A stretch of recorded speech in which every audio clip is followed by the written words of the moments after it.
And we're live. Hi, good afternoon, everyone. Thank you for joining us on today's IYBA-WE4A Masterclass session. On the call with me are Omowumi Adenuga Taiwo, who is going to be our facilitator for today. We also have Nadia, who will be translating in Portuguese, and Roland Foucault, who will be translating in French. Thank you, everybody, for joining us. So, Omowumi Adenuga Taiwo is a business strategy and transformation expert with over 12 years of management consulting experience across Africa. She has advised organizations from startups to multinationals at Deloitte West Africa and Accenture Nigeria, helping them navigate growth, build sustainable business models, and secure investments. As the founder of the Business Mesos, Omowumi is passionate about making business strategy accessible to entrepreneurs at every stage. She specializes in business planning, financial modeling, and translating complex strategic concepts into actionable frameworks that entrepreneurs can immediately implement. In the chat box, please give a round of applause for Omowumi Adenuga Taiwo as she takes over the stage. Thank you. Over to you, Omowumi. Thank you, Aisha. Good afternoon, everyone. So we are back for this session. And because this session is going to be an extensive one, we are walking through why financial planning is important. And then after a while, we're going to step down and walk through the financial planning templates that have been provided. So in the interest of time, we're going to move really fast in this session. But I encourage you, if you have any questions, because the financials part, people perceive it as being technical, but if you have any questions, please drop them in the chat window. Do not hesitate to share any questions that you have so that we can take them on as we go. But I assure you that this session is going to demystify this financial planning section of things. To show you how easy this process is for your program. So we start by just talking about why it's important, financial planning. As a business, there's almost no conversation you can have from an external point of view that the concept of your numbers will not come up. How much revenue are you making? How many customers do you have? What is your profit? What are your margins? So it is so important to start financial planning early enough so that you are ready for these conversations as they come up, because you want to be confident enough to go into any room to discuss your business, and you can handle any question that comes up in the arena of your numbers. So how you get to that point is by keeping track of the numbers from the ground up. What gets measured gets managed. Another important reason for financial planning is to be able to determine how much you need to fund your growth. At any point in time, whether you're idea stage, your market entry stage, your growth stage, there might be a financing need you have. You want to be able to answer the question, how much is it that my business needs right now to scale? Do I need $10,000? Do I need $1,000? Do I need $5,000? Do I need $15,000? If you go and ask for money and you don't know the precise amounts that you're looking for, it then becomes it could become a source of problem, because if you ask for not enough money, then it then makes it feel like you were given money and you did not use it well, because not having enough money to finance what you need to do then becomes a challenge for the business. On the other hand, you also don't want to go and ask for the amounts that you don't need that will end up being excess in the business and then cannot be accounted for at the end of the day. You also need financial planning so you can plan for the unexpected. As a business owner, you should be able to answer the question, how much money, what is the minimum amount of money my business needs to be able to run seamlessly for the next 6 months or for the next 3 months? So you should be able to have that number at the back of your palm, and very ready to answer that question when you're asked. You also need money to be able to invest strategically, so you can allocate your funds in the right direction, whether you want to hire, whether you want to spend it on marketing, you want to spend it on deepening your sales channels. And then financial planning also helps you to review and adapt. It is the picture of yesterday that you use to determine what tomorrow will look like. If you do not have the picture of how yesterday went, you cannot have the data on hand to determine what you need to make sure that tomorrow is better than yesterday.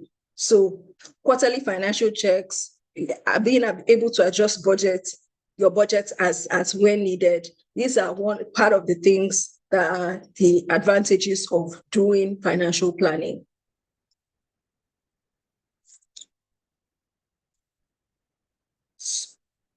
I will pause now for translations.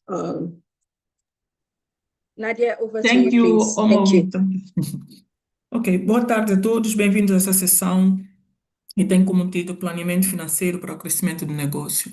Essa sessão vai ser conduzida pela senhora Omoumi, a mesma pessoa que falou-vos na semana passada sobre plano de negócio. Conosco na sessão está a Isha, da Fundação António Melu, o foco que faz a tradução para francês e eu farei para português. Bem, o objetivo dessa sessão é desmistificar ou tirar aquele medo enorme que se tem da parte financeira, aspecto financeiro do negócio. Quando se fala de demonstração financeira, muita gente pensa num monstro, num bicho grande. Então, ao fim dessa sessão, o objetivo é que vocês olhem para a demonstração financeira como algo simples e acessível.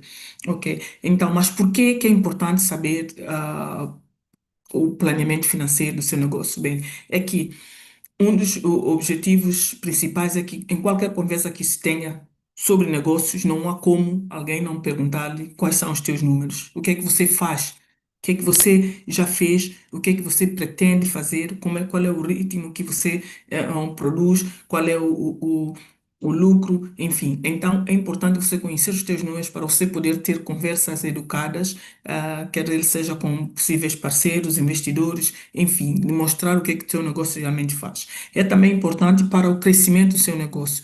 Você só pode crescer se você souber onde é que está financeiramente, o que é preciso para levar-te a um outro nível. E isso só com os teus números que você conhece. Você também pode planear para o inesperado se você souber o seu número, porque você conhecendo a sua realidade financeira, você pode saber qual é o fundo que você tem reservado para emergências. Quando acontece alguma coisa, você sabe até que ponto pode mexer, até que ponto pode fazer alguma coisa sem afetar o negócio.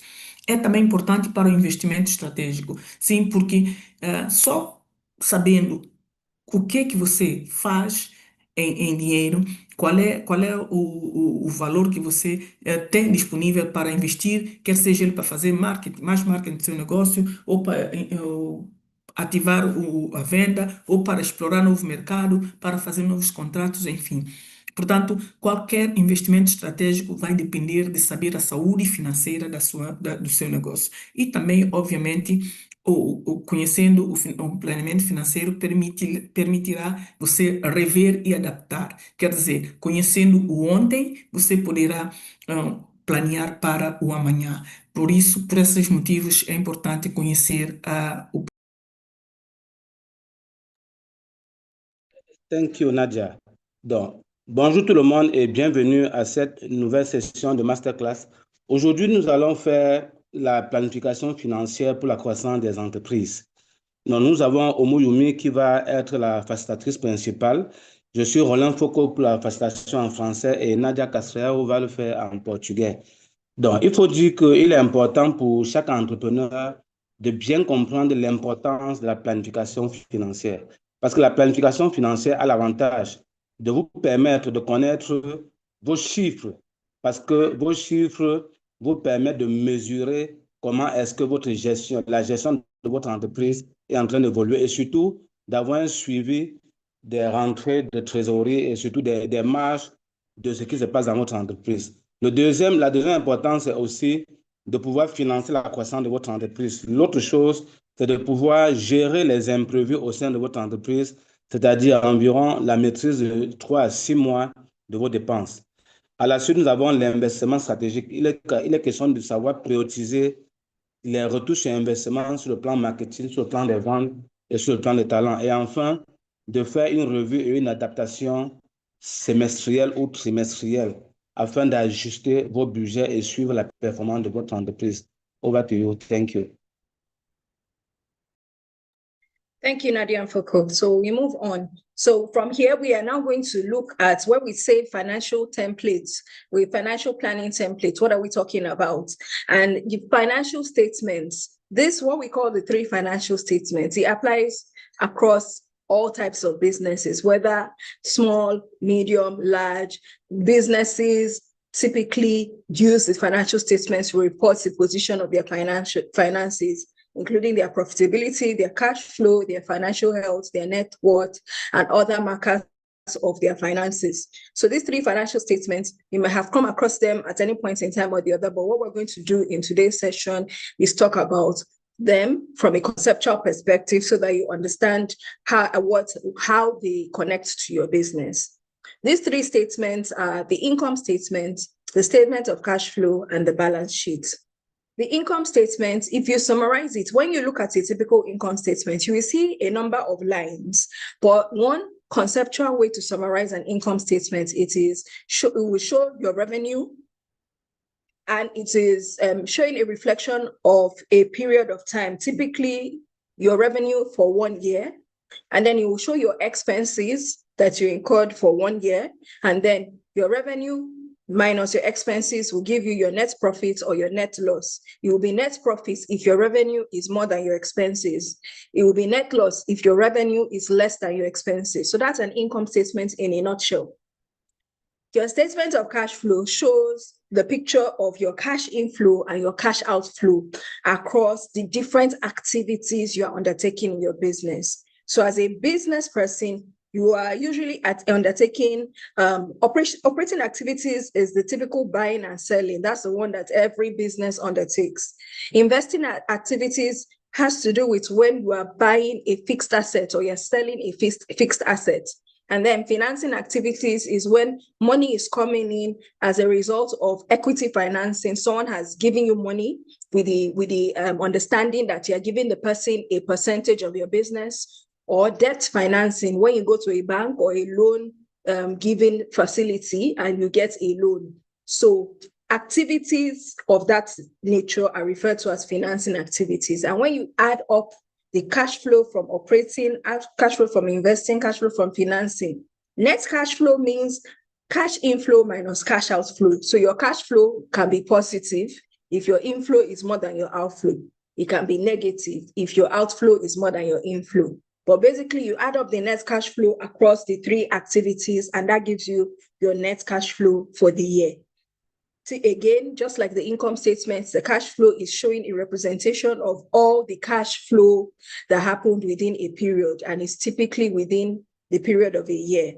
And then finally, the balance sheet, which shows a position of your assets, your liability, and your equity. Your assets are basically components of the business that are owned by you. They include cash, non-cash, fixed assets, goodwill in some cases. Your liabilities are what you owe the bank, what you owe your customers, what you owe your vendors. And your equity is the money you put into your business owner's equity and any other equity that you have gotten. And remember that we said equity is money that someone gives you into your business for in exchange for a proportion of your business. So someone can give you $500,000 and they say they want to take 30% of your business. That kind of exchange is known as that kind of transaction is known as an equity financing.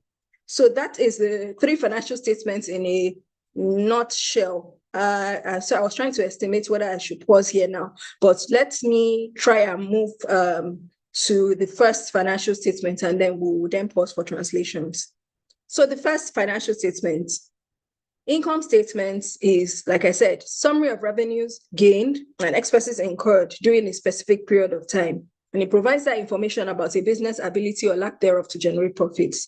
This is the visual. And then this visual you're going to see here is now how you break down what it looks like, what revenue can be made up of, what expenses can be made up of, and the other line items. So revenue comprises of cash sales and credit sales. Cash sales is your business is in a storefront. Let's say you're selling clean stoves, and then you have a shop where you're selling the clean stoves. Somebody walks in, a customer walks in, they give you money And in exchange for that money, you give them a stove. So that is your typical, that's your normal standard transaction. Your credit sale is when the person walks in and says, I will pay you tomorrow or next week, but give me the stove. And then you give them the stove. That's what is called a credit sale. So your revenue line item in your income statement will include both your cash sales and your credit sales. Then cost of goods sold. These are the expense buckets. After this revenue, everything, this is just this line, this breakdown here is the only thing that comprises revenue, cash and credit sales. Every other thing here is a representation of the expenses in your business. And then you can see they're broken up into 4 categories. There's the cost of goods sold, which comprises of your raw materials, any salaries incurred in the cost of production, your factory overhead, cost of storage, cost of transporting raw materials. Then you have another cost bucket called selling, general, and administrative. It's made up of any other salary, administrative expenses, cost of transporting goods to customers, cost of utilities, marketing and advertising, insurance, maintenance, travel, and depreciation. The reason why cost of goods sold is differentiated from selling, general, administrative is because your cost of goods sold are connected to your outputs. So the amount the bottom line is, if you are making clean stoves, let's imagine, I'm using the example of the clean stove business, and let's imagine you're the one fabricating the clean stove. You create it inside your country, not that you're importing it.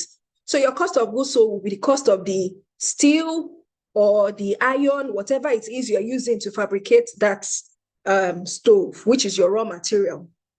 It will be the cost you're spending. You're paying the people that are shaping it, the metal workers, the people that shape that metal and convert it into a stove, which is what is referred to as production-related salaries. Those are salaries you're paying people that helped you to produce. It will be your factory overhead, the space in which you are creating that clean stove, that you're converting it from iron to a stove. All the costs involved in that space, the costs for electricity, the costs for water, the cost for maintenance, the cost for there's this other cost for rent. Those are considered your factory overheads. Any cost that you incur just by virtue of having to own a space to produce, those are considered your factory overhead.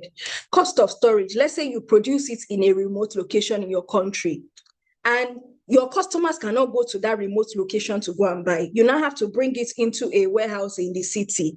And that space you're using to store it, they're charging you money to store it. That cost is referred to as cost of storage. So this cost might not apply for every business. For instance, there are some businesses that are producing in the city, their customer can go to that place they're producing in the city to buy it. So they will not incur a separate cost of storage. But if you know the consideration written in trying to if you know that you would incur cost in warehouse in trying to store, then you have to account for your cost of storage. Then cost of transporting your raw materials to site. Still on that same example, any cost involved in moving the iron from wherever it is, whether it's imported to your factory, that is considered your cost of goods sold, or is considered under your cost of goods sold. Those costs are related to production. What that means is that if you're not producing, you will not incur any of these costs. These are the cost of goods sold.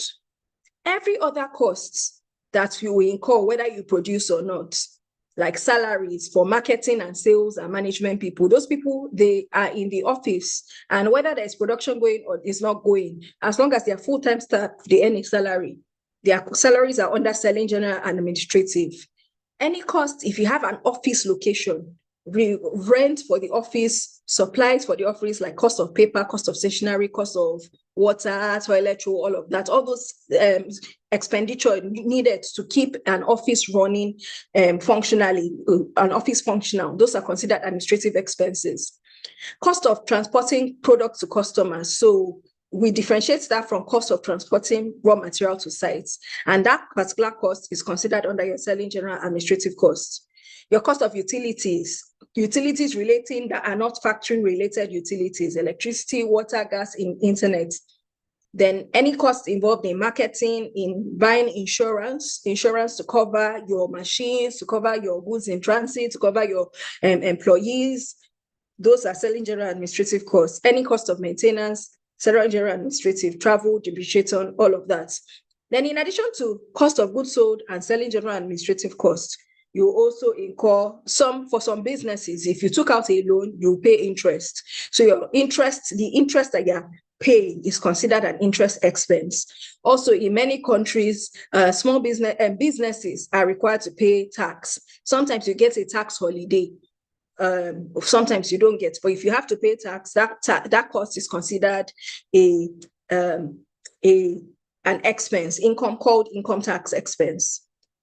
Then still on the breakdown, if you want to think about it visually, how your income statement follows, this is a visual that just communicates how your cost of goods sold is deducted from your revenue. So imagine you have $1,000 in revenue in a month. To get to your net profit or net loss, you remove your cost of goods sold, you remove your selling general administrative, you remove your interest expense, you remove your income tax, and what is left is your net income or otherwise known as net profit. So at this point in time, I'm going to pause for translations. I'm taking it all the way back to 3 financial statements. This is where I stopped. Nadia, over to you, please. Thank you.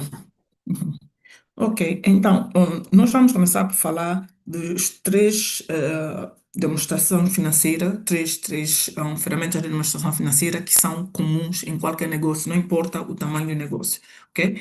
Então, quais são essas demonstrações financeiras? Nós temos a demonstração de resultados, que é o income statement, nós temos a demonstração do fluxo de caixa e nós temos o balancete. O que é demonstração de resultado? Basicamente, a demonstração de resultado é como se fosse uma imagem do seu negócio num específico momento de tempo. Pode ser por 1 ano, pode ser por 6 meses, enfim.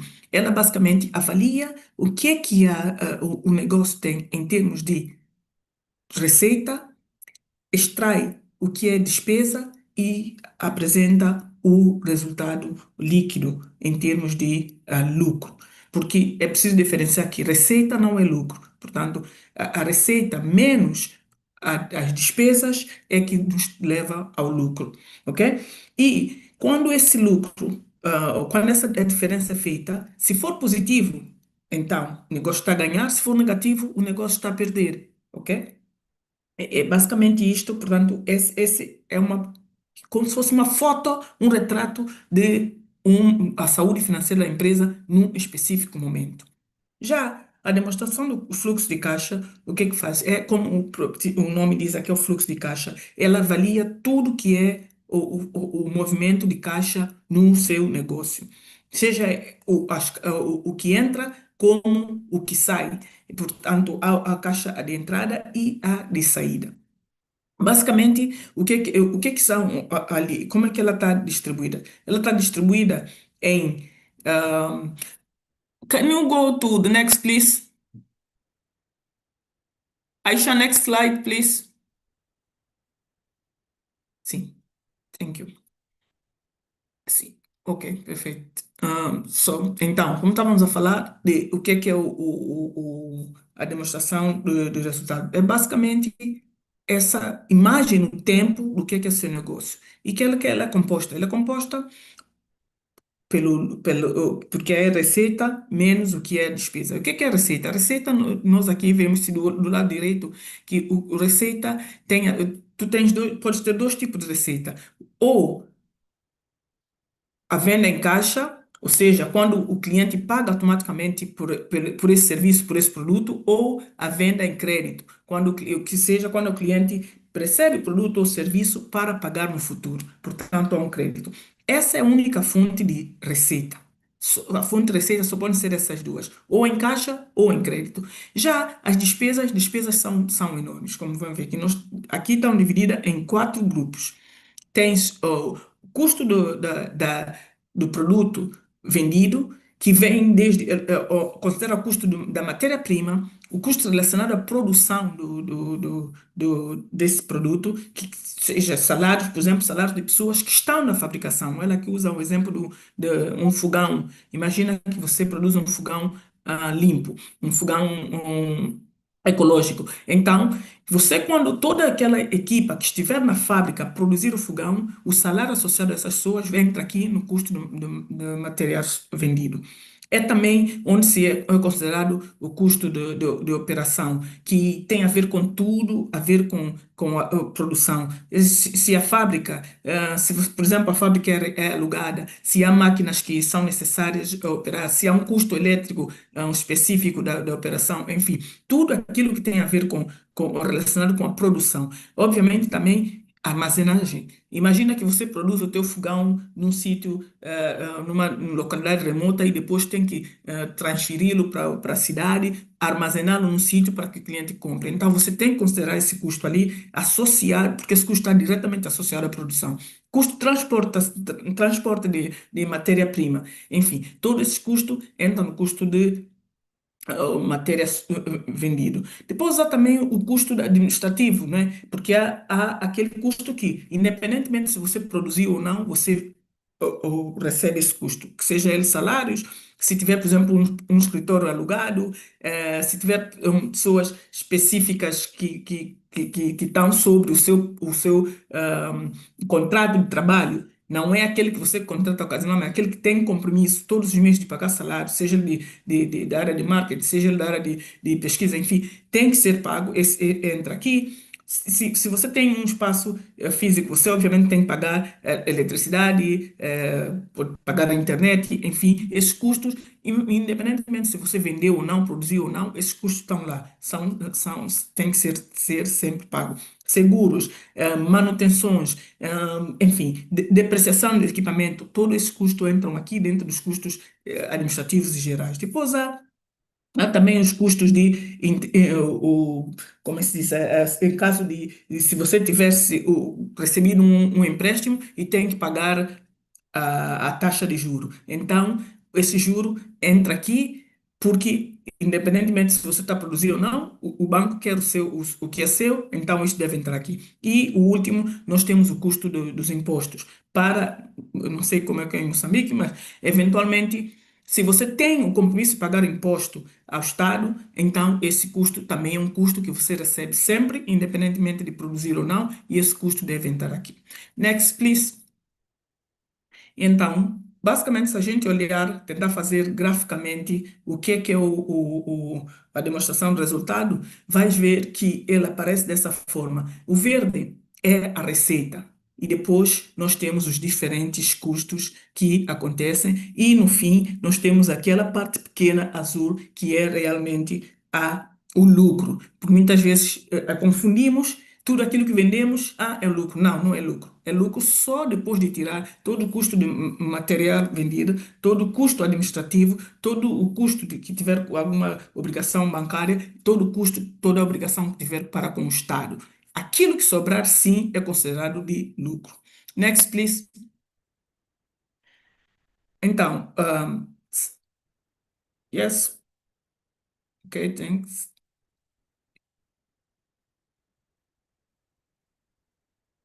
So, Okay. moving, Thank you, Nadia. foco over to you. Thank you. Okay, thank you, Nadia. Donc, nous allons commencer la planification financière à travers trois étapes financières importantes.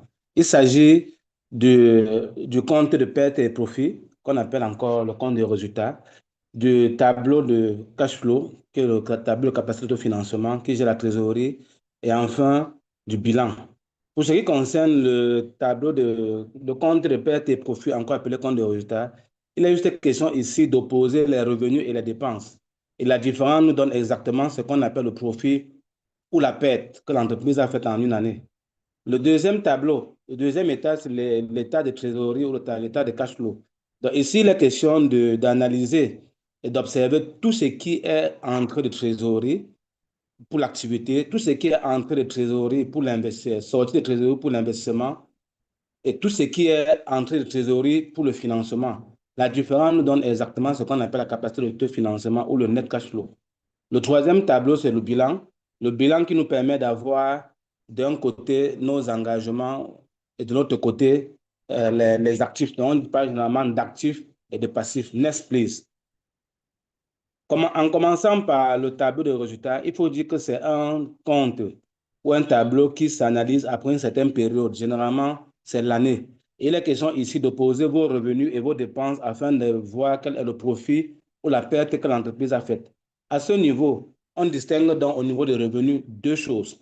Le revenu qui est payé en cash et le revenu qui est payé à crédit. Donc, il est possible pour vous, lorsque vous faites des ventes, soit vous êtes payé tout de suite, soit vous êtes payé avec un différé, ça on appelle le crédit. Dans tous les cas, quand vous vendez, ça rentre dans votre revenu. Le revenu n'est pas forcément ce que vous avez encaissé en caisse. Même ce que vous vendez à crédit rentre dans votre chiffre d'affaires ou votre revenu. Après ça, maintenant, on va donc voir les dépenses. Les dépenses vont s'analyser à travers 4 points principaux. Le premier point sont les charges directes qu'on expose lorsqu'on fait de la production. La deuxième chose, c'est les charges directes ou encore les charges administratives. La troisième chose, ce sont les intérêts. Et la dernière chose, c'est les taxes. Pour ce qui concerne les charges directes, on a par exemple les matières premières, on a tout ce qui est salaire, on a toutes les consommations, on a les coûts de stockage et les coûts de transport de matériel pour le site. Donc voilà ce qui rentre généralement dans les charges directes. Pour ce qui est des charges indirectes, encore appelées, en ce qui concerne les ventes et la gestion ou l'administration, vous avez à ce niveau-là les salaires du service marketing, le salaire de la vente, le salaire de gestion. Vous avez tout ce qui est charges administratives, location et achat de petits consommables. Vous avez aussi tout ce qui est transport des produits finis pour que ça se touche le client. Vous avez tout ce qui est électricité, eau, énergie, gaz, Internet. Vous avez toutes les charges de marketing et de publicité. Vous avez les charges d'assurance. Vous avez les coûts de maintenance. Vous avez les coûts de voyage et bien évidemment les amortissements qu'il ne faut surtout pas oublier. La troisième catégorie de dépenses ou de charges, ce sont les charges liées aux intérêts, ce sont les intérêts financiers liés au crédit que l'entreprise prend. Et pour finir, vous avez l'impôt sur le revenu, qui est une taxe qu'on retrouve dans presque toutes les économies. Next, please. Alors, pour finir, nous allons vous montrer comment est-ce que vous faites pour générer donc le résultat. Donc, pour avoir le résultat, vous allez voir que partant du revenu qui est en vert, on va d'abord diminuer les charges directes, après on va diminuer les charges indirectes, les charges administratives, et on va diminuer les intérêts, puis enlever l'impôt sur le revenu. Et c'est la différence, après avoir enlevé toutes ces charges, qu'on va donc appeler, après avoir enlevé toutes les charges des revenus qui sont en vert, les charges sont en rouge, c'est ça qu'on appelle le résultat. Ça peut être un profit ou ça peut être une perte. Thank you. Over to you. Thank you, Foko. So we proceed to the next of the financial statements, the second financial statement, which is a cash flow statement. The cash flow statement records the amount of cash and cash equivalents entering and leaving the company. So I just load the full visual. And when we talk about cash flow from operating, cash flow from investing, cash flow from financing, this is what we're talking about. On the top buckets, the top squares above the cash flow is the inflows of cash. And then the bottoms, the buckets below are the outflows of cash. Operating activities, cash flow, inflow from operating activities is essentially cash collection from customer. When you sell a stove or when you sell a green fuel or when you sell any product or service to a customer, when they give you cash, then it is cash flow, cash inflow from operating activity. Cash inflow from investing activity, that is when you sell an equipment, a property, or a plant, or when you make an investment, dividend, you make any long-term investments like fixed deposit, treasury bills, or papers, just investment papers, and you get gains from them, which could be either dividend or interest. Cash inflow from financing activities. This is when these are considered as proceeds from borrowing or proceeds from equity injection. That is when you borrow money from a bank and the bank sends money into your business. That is considered an inflow from financing activity. Or when you undertaking an equity, someone agrees to take equity in your business, and then they give you cash in exchange for that portion of the business, that inflow is considered an inflow from financing activities. The outflow from operating activities, when you have to pay money to suppliers, to employees, or you have to pay your income taxes, this constitutes cash flow outflow from operating activities. When you have to buy property, buy equipment, buy plants, or buy long-term investments, that money you're spending constitutes cash outflow from investing activities. When you have to repay dividends, people invested in your business and you're paying them dividends, or you're paying back money that you borrowed to finance your business, or people are buying back their like, for instance, in the someone gave you $100,000 for 30% of your business, and the person says, oh, I just want 15%, I don't want 30%. So you convert that remaining 30%, that remaining 15% to money, and you give it back to the person. That is what constitutes repurchase of shares or payment of interest. Those constitute cash outflow from financing activities. We'll then move on to the third financial statement, which is the balance sheet. And this is the summary of assets, liabilities, and stakeholders' equity, shareholders' equity at any specific point in time. And this visual here just shows the breakdown. And I'm loading it all at once so that when we say assets, this is what constitutes assets, your current and non-current assets. Your current assets can be your cash, cash equivalent, your trade receivable, inventory, prepaid expenses, short-term investments, and we'll get to these in the financial model. I'll explain these ones in detail in the financial model. Your non-current assets, plants, furniture, land, machine and equipment. The difference between current and non-current assets is any assets that you can convert into cash within a 90-day period, that asset is considered a current asset. Any asset you cannot convert that quickly is considered a non-current asset. That's one way to think about it. And then we now move on to the other side. And the assets, another way to think about your assets is where the money is going to in your business. So when you get money into your business, it's going into one of these things. Is it that going into buy equipment, buy land, buy furniture, or is going into inventory, is going into is what you have as reserve that you can afford to provide receivables to your customers. It's also going into cash that you just have cash at hand. Then where the money is coming from is the other side, the liabilities and shareholders' equity. Under this, you have current and non-current liabilities, and the same logic applies. Any liability that you have to pay up, any monies that you have to pay up within a 90-day period is considered a current liability. Any money that you still have, you don't have to pay up within a 90-day period is non-current. And then payables. Payables is essentially what you're owing others. Trade payables is what you're owing your suppliers. Compensation payables is what you're owing your employees. Tax payables is what you're owing the government in the form of taxes. And then we also have shareholders' equity, which can include your owner's equity, that is what you brought in, invested capital, what other people have brought in, and then retained earning. When you do your business for the year and you bring in revenue and you have to pay out expenses, whatever is left is considered your retained earning. So those are the financial statements in a nutshell. I will pause now for translations, and after which we will then go into the process of developing financial projections for your business.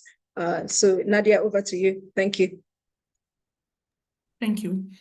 Ok, como estávamos a dizer, são três ferramentas de demonstração financeira que vamos analisar hoje. Geralmente falamos da demonstração dos resultados, agora vamos falar de demonstração do fluxo de caixa e do balancete. O que é o fluxo de caixa? Como já foi dito há pouco, é basicamente tudo aquilo que é o movimento de caixa do seu negócio.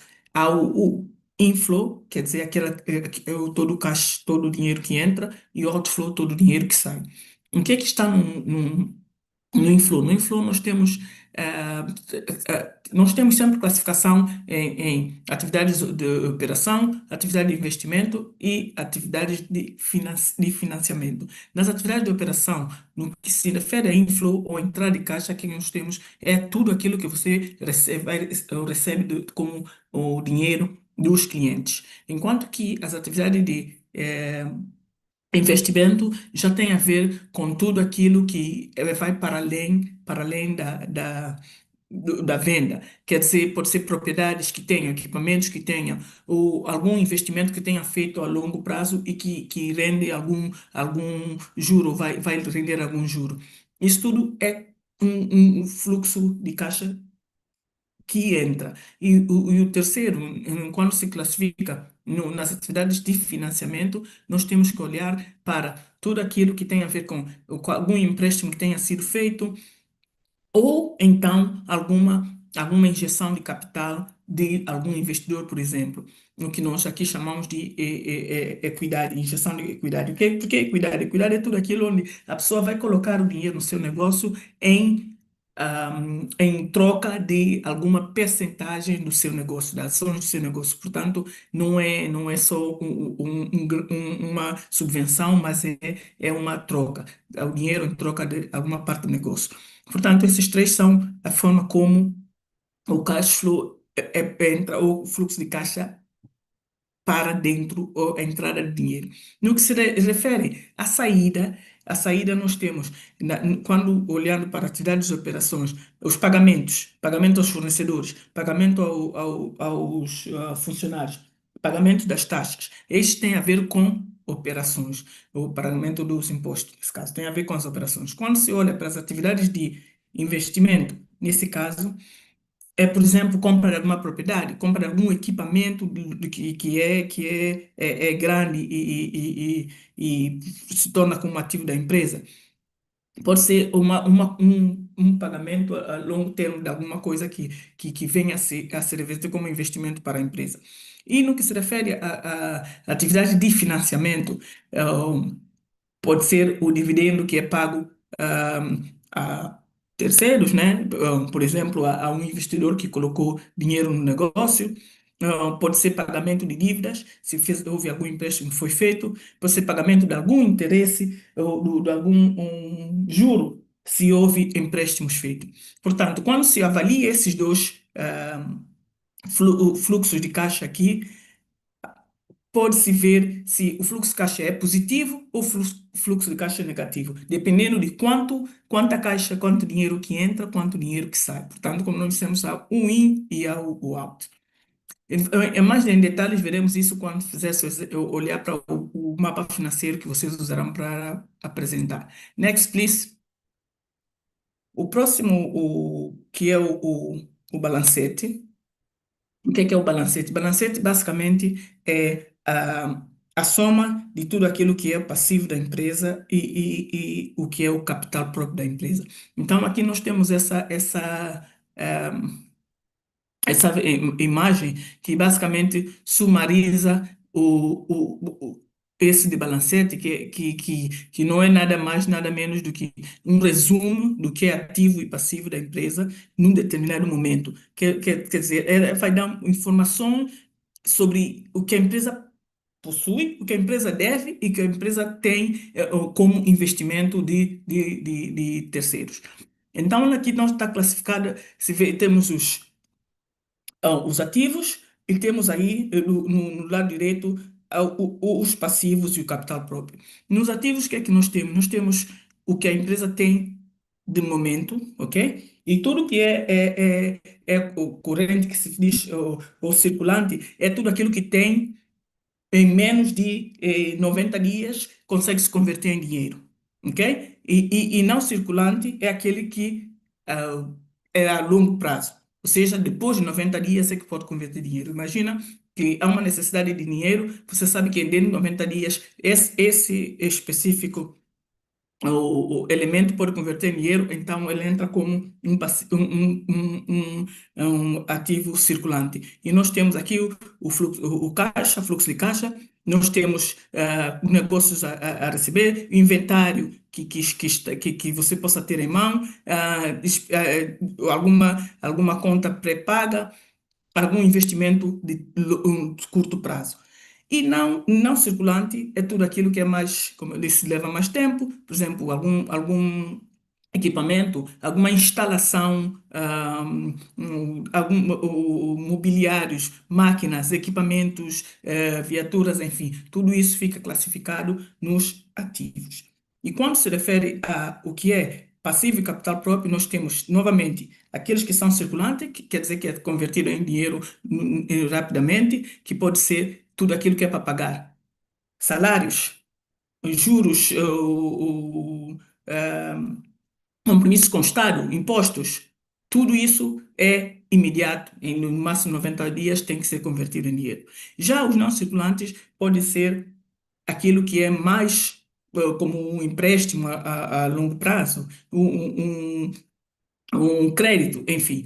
E, obviamente, que a equidade, ou seja, aquilo que alguém coloca o dinheiro em troca da própria empresa, é classificado aqui como um ativo, ou, perdão, como um passivo não circulante. Então, essa é basicamente a imagem do que é são esses três elementos de demonstração financeira e nós vamos ver de seguida aplicado ao vosso mapa financeiro.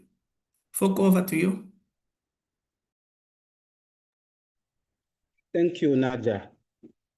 Donc, pour ce qui concerne l'analyse de la trésorerie, nous avons vu tout à l'heure que la trésorerie nette de l'entreprise, ce qui est en rouge, dépend de la trésorerie nette de la trésorerie nette de l'activité opérationnelle, la trésorerie nette de l'activité d'investissement et la trésorerie nette de l'activité de financement. Alors, pour ce qui concerne les rentrées d'argent ou les rentrées de trésorerie, lorsqu'il s'agit de l'activité opérationnelle, ça peut être dû aux ventes, donc l'argent que vous connectez les clients. Lorsqu'il s'agit de l'activité d'investissement, ça peut être de l'argent qui provient des ventes d'équipements ou des ventes de matériel que vous avez, ou bien des ventes ou bien des dividendes liés à les dividendes ou des intérêts liés à vos activités de long terme. Voilà ce qui peut faire entrer l'argent au sein de l'entreprise. Pour l'activité financière, ça peut être parce que vous avez emprunté de l'argent prêté de l'argent à la banque ou bien que vous avez eu de nouveaux, quand vous avez fait une ouverture de capital. Donc, il y a une ouverture de capital, une augmentation de capital et il y a eu de nouveaux investisseurs.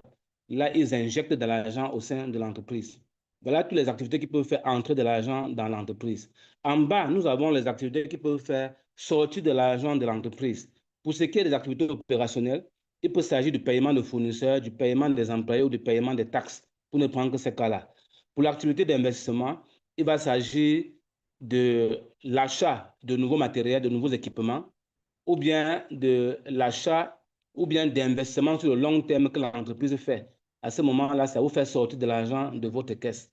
Pour l'activité de financement, ça peut être dans les dividendes que nous payons à nos actionnaires, des intérêts que nous payons pour les prêts que nous avons obtenus, ou bien ça peut être lorsque nous avons une rétrocession d'actions qui avaient été cédées. Donc, voilà les différentes activités qui peuvent faire sortir de l'argent au sein de l'entreprise. La différence maintenant, c'est ça qui est la trésorerie nette de l'entreprise. Next, please. Alors, pour ce qui est du bilan de l'entreprise, nous avons vu tout à l'heure que le bilan de l'entreprise, c'est l'actif qui doit être égal au passif. À l'actif, nous avons les biens. Au passif, nous avons les dettes et les capitaux propres de l'entreprise. Alors, qu'est-ce qui peut faire partie des biens de l'entreprise, des actifs de l'entreprise? Nous avons les actifs courants, nous avons les actifs immobilisés. En termes d'actifs, il faut dire en français, la présentation est inversée. Donc, les actifs courants sont en bas et les actifs immobilisés sont en haut. Du coup, je commencerai par les actifs immobilisés. Les actifs immobilisés, vous avez le matériel, vous avez tout ce qui est fourniture, installation, vous avez le terrain, vous avez les équipements. Voilà tout ce qui est actif immobilisé. Alors, pour ce qui est des actifs courants, c'est-à-dire tout ce qui est à court terme, vous avez de l'argent qu'on a dans la caisse, vous avez les créances qu'on a sur les créances qu'on a sur les clients, vous avez les stocks, ça peut être les stocks de produits finis ou bien les stocks de matières premières. On a l'argent, les avances que les clients ont eu à nous faire. Voilà des choses qui rentrent dans nos actifs, aussi bien que les investissements sur le court terme. Alors, pour ce qui est du passif, je vais toujours inverser la réflexion. On va commencer par le plus bas. Nous avons ce qu'on appelle les shareholder equity. Ça veut dire que ce sont les capitaux propres. C'est les fonds qui appartiennent aux actionnaires de l'entreprise. Ces fonds, ça peut être le capital, ça peut être le compte courant ou ça peut être le bénéfice non distribué. Voilà un ensemble de capitaux qui appartiennent aux actionnaires de l'entreprise. Au milieu, comme passif, nous avons les prêts ou les emprunts. Les prêts, les emprunts qu'on a eu à faire auprès des banques. Et nous avons, ça c'est à moyen terme, nous avons maintenant à court terme tout ce qui est dette envers les fournisseurs, dette envers le personnel ou dette envers les impôts. Voilà tout ce qui va constituer le passif et l'actif de notre entreprise. Over to you. Thank you, Foko. So what I will do now before we proceed to the next section is just to take a few of the questions that have come up in the chat window on the streaming platform, which is so the first question is, how do I determine growth rates? I saw a question asking, how do I determine growth rate? We're going to go into how to determine growth rates when we go to the financial model templates. But you can think of it that there are two ways to determine growth rates. There's a historical approach, that is for growth stage businesses. If you're running your business for a long time, you can adopt a historical approach. That's you have data that you can use to plan. And then there's also a benchmark approach. That is, you're looking at the businesses in your industry and you're looking at what is informing growth for them. But we'll discuss it in detail when we go to the financial model templates. The second question, are payables and receivables included in the cash flow? In the cash flow statement, when you see the breakdown, you will not see receivables or payables. But there are two ways to compute your cash flow. There's a direct approach and an indirect approach. In the direct approach, you will not see payables or receivables. Even in the indirect approach, you won't see them, but they will account for the changes under net working capital. So this part are the more technical parts that have already been computed for you, but it's just good for you to know that payables and receivables, you won't see them in your cash flow statements, but they will affect your final net working capital. Then there was a question, do payables apply to SMEs or just big companies? It applies to every business, every kind of business, whether big or small. Any business that buys goods or services on credits or pays suppliers later has accounts payable. So if you are running a business and you have agreement with your supplier and you tell your supplier, oh, I don't have the money now, but I will have it next week. Let me collect the goods now. I'll pay you later. That's payable. That is a payable. That's considered a trade payable. There's also compensation payable where your employees have worked and then based on the time you now you use as cutoff to compute your financial statement, you've not paid them for that period. You account for what you have not paid them as compensation payable. There's also tax payable. If let's say you do your cutoff of your financial statements on December 31st, at that point in time, in your country, they might not have asked you to come and remit your taxes. So any tax you've not repeated then is considered a payable. So payables apply to all companies, whether big or small. We'll pause now for translations for the questions, and then we will then go into the next section. Thank you. Thank you. Ok, vamos fazer agora responder algumas questões que foram levantadas antes de entrar na secção onde se vai olhar para o mapa de demonstração financeira que vocês vão preparar. A primeira questão referia-se a alguém perguntava como determinar a taxa de crescimento. E aqui a resposta é de que há duas formas de responder, de determinar essa taxa. É ou através de dados históricos, né? Se você já está em operação, não é um negócio que está a começar, você tem dados, você tem registro e você usa para esse registro para determinar a sua taxa de crescimento. E a segunda forma, caso você não tenha os dados, porque é um negócio novo, então você tem que olhar para o mercado, olhar o que é que os outros, como é que os outros têm se comportado, como é que os outros têm crescido e usar isso como referência. A segunda questão tem a ver com os recebimentos e pagamentos. Alguém perguntava se os recebimentos e pagamentos aparecem na demonstração do fluxo de caixa. A resposta é não, que vocês não verão esses dados a entrarem ou demonstrados na demonstração de fluxo de caixas. No entanto, eles aparecem na demonstração de resultados, no geral. Ok? A terceira questão tem a ver com se os pagamentos são só para as grandes empresas ou aplicam-se também a pequenas empresas? E a resposta é qualquer empresa, não importa o tamanho, tem sempre uma janela, digamos assim, para pagamentos. Porque o que é isso que quer dizer de pagamentos? Significa tudo aquilo que você compra sem pagar na hora. Por exemplo, aqui, se nós olharmos para o exemplo do fogão, imagina que você precisa de uma matéria-prima para completar o teu fogão, o aço ou a chapa, e você tem um fornecedor que normalmente costuma a comprar dele. E você pode chegar até ele e dizer, olha, eu tenho uma encomenda de X fogões e eu não tenho eu não tenho o valor completo agora. Mas dentro de 2 semanas, quando eu tiver completado essa encomenda, eu poderia pagar. E o fornecedor pode te dar esse material. Nesse caso, é um pagamento futuro que você deverá fazer. Então, não importa o tamanho da empresa, este parâmetro entra sempre. Toda gente tem que apontar para esse parâmetro. Ok? É isto por agora. Foco over to you.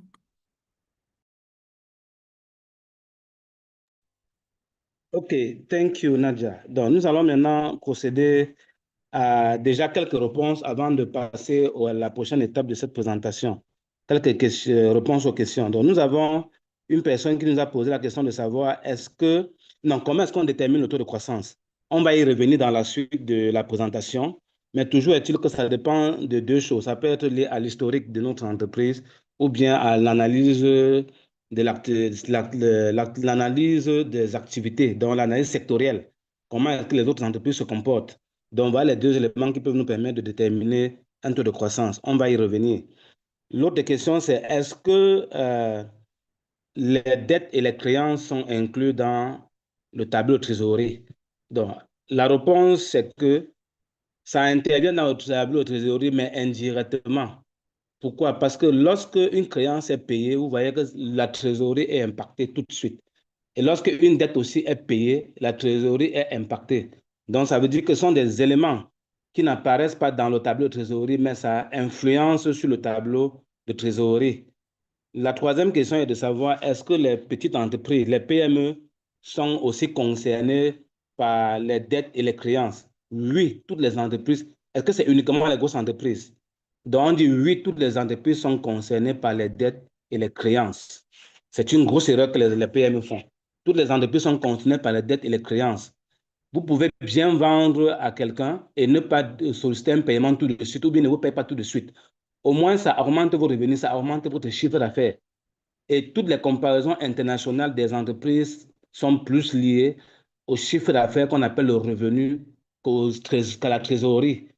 Donc, autant vous pouvez vendre à crédit, autant vous pouvez aussi acheter à crédit. Quand vous vendez à crédit, les clients ont sur vous, vous avez sur les clients des créances. Et quand vous achetez à crédit, vous avez sur vos fournisseurs des dettes. Et c'est la gestion des délais de dette et de créances qui permet souvent d'équilibrer l'entreprise. Donc, ce n'est pas une mauvaise chose pour une PME d'avoir des dettes ou bien d'avoir des créances. On va s'arrêter là. Over to you. Thank you, Foko. So we go into the next section, developing financial projections for your business. I can see there are still some more questions, but just keep them coming and we will come back to them later. But we decided to take the questions as we go so that we don't have so many at the end where waiting for us. So to project your financials, these are the 4 main steps you would do. Now you are starting and you want to do your financial projections. You first estimate all the costs you need to set up and run for the next 3 to 5 years.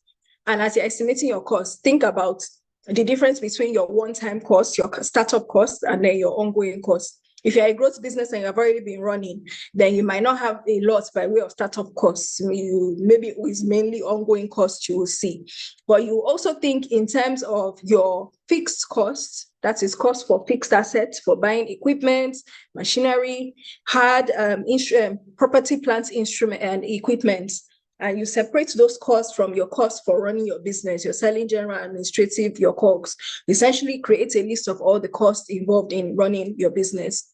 Finally, next, you estimate your revenue, how you will earn it over the next 3 to 5 years. Your revenue is your price multiplied by your volume. Volume could either be your number of customers. If you are like a product business, you sell stoves, you are just counting, and each customer, the estimation is that each one of them buys one stove.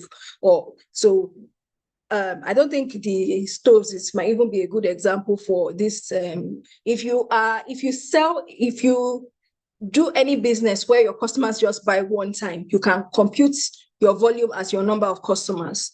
But if you are doing a business that your customers, a person can come and buy the same thing today, tomorrow, another day, whether it's a big expense or whether it's a high cost product or is a low cost product, your revenue would then be estimated as your price multiplied by the frequency of purchase or the number of items purchased. So you estimate your revenue.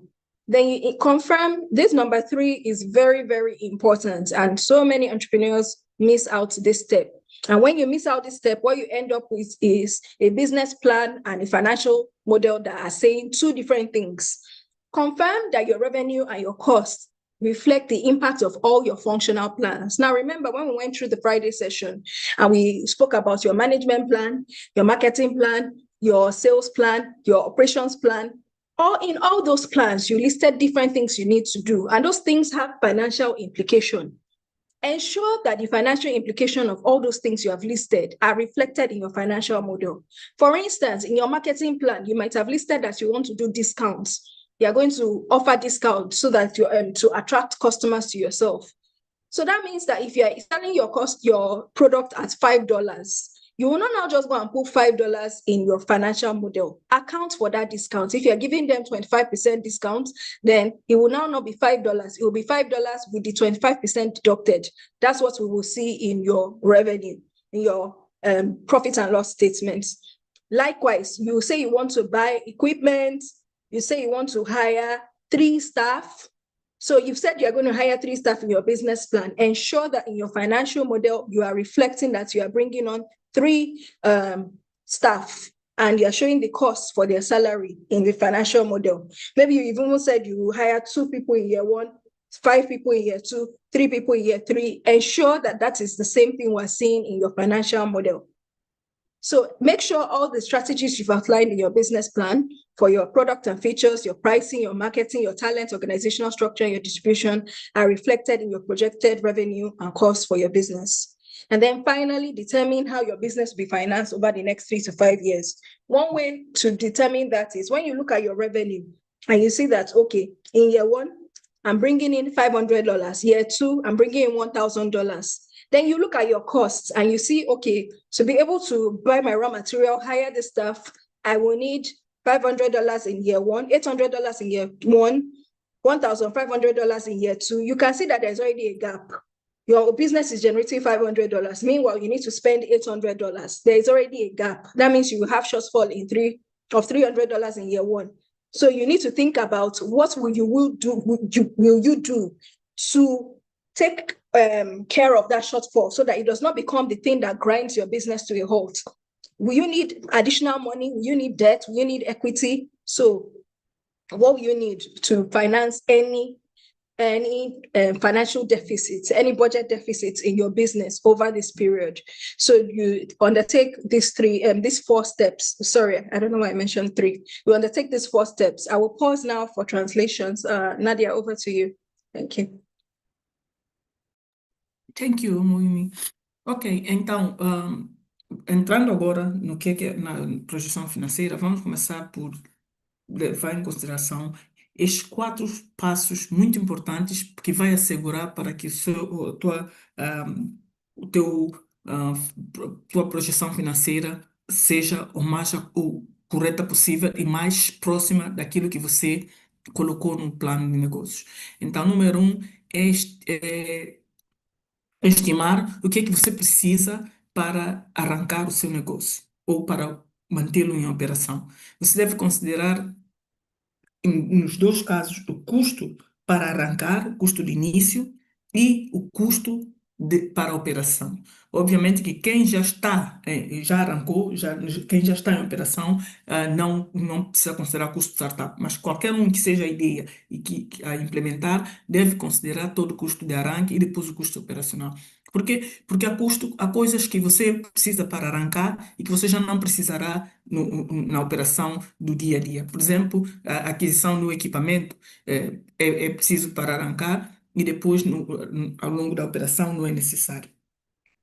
O segundo aspecto aqui a considerar é estimar qual é a receita que você vai produzir ao longo de 3 a 5 anos. Qual é a receita que você vai gerar, que o negócio vai gerar.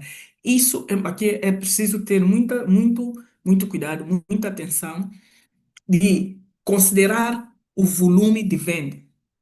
Ok? Porque aqui a receita vai depender do seu volume de venda. Qual é o volume de venda que você está a projetar?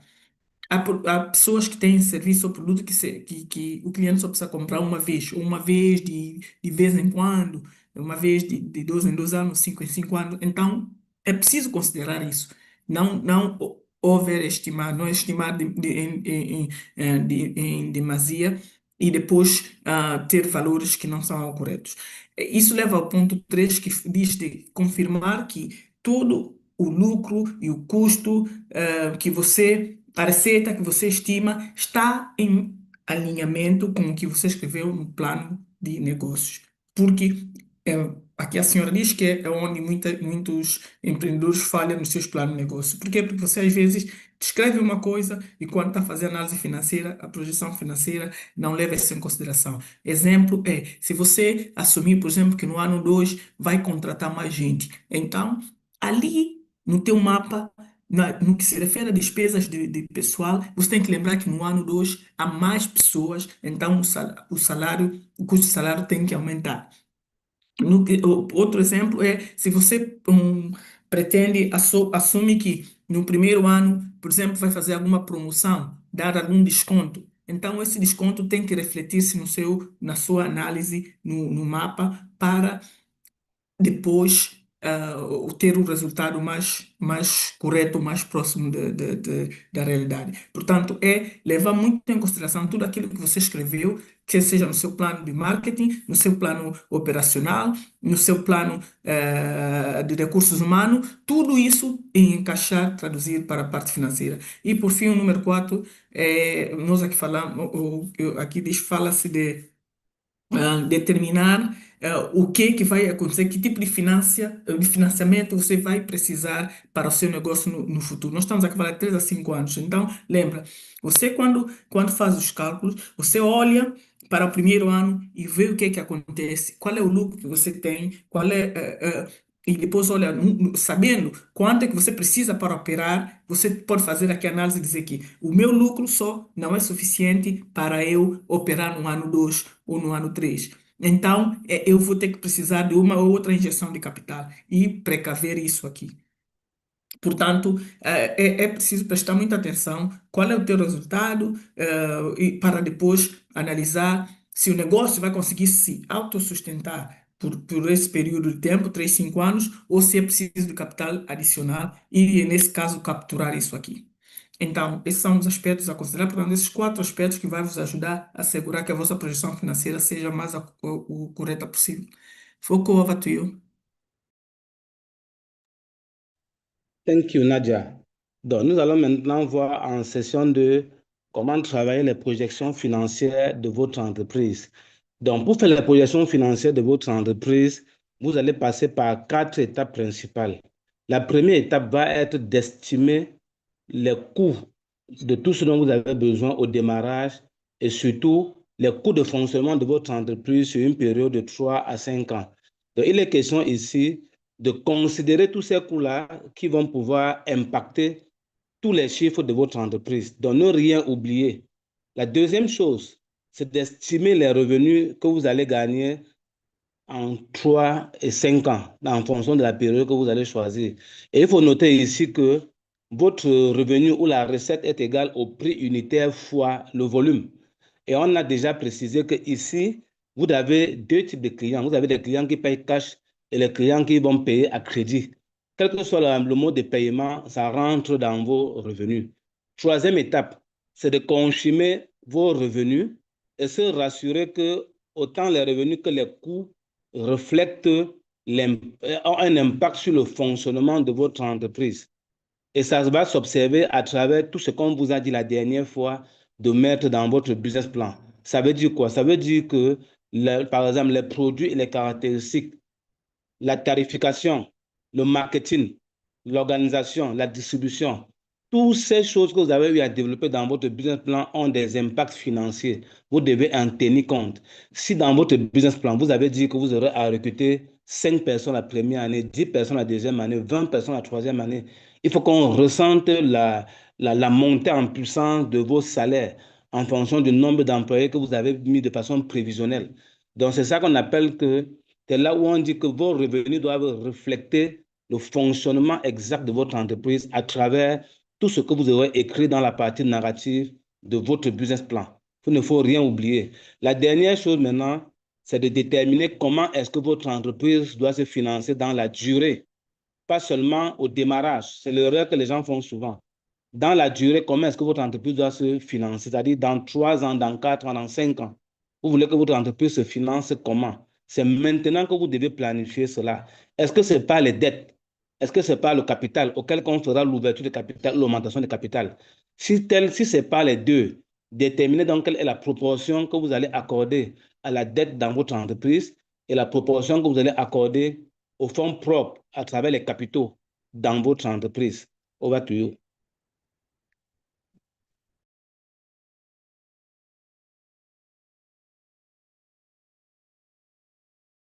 Thank you very much. There are a couple of questions in relation to the financial templates. The questions about the year that I mentioned, 3 to 5 years. Meanwhile, the template shows 10 years. Please go with what the template says. I use 3 to 5 years as an illustration. So please, you follow what is in the template, which is the 10 years.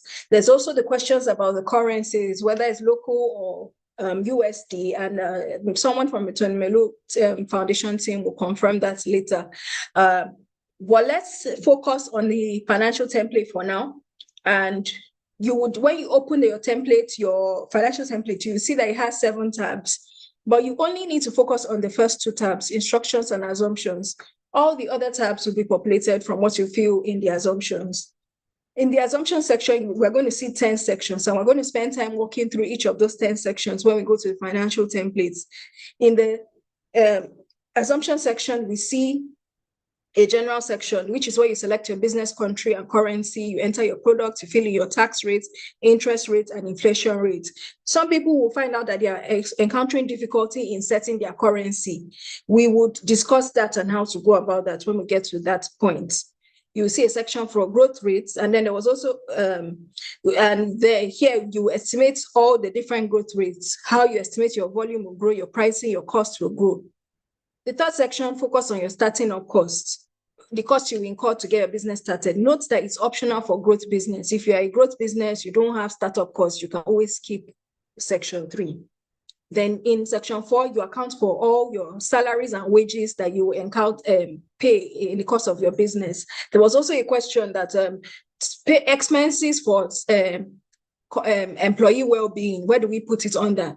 That's why it is referred to as compensation and benefits. So benefits are considered as the perks that they enjoy just by virtue of being in your employment. So you can add any well-being expenses into the salary line item. That salary line item, you expand it to include their wages and their benefits.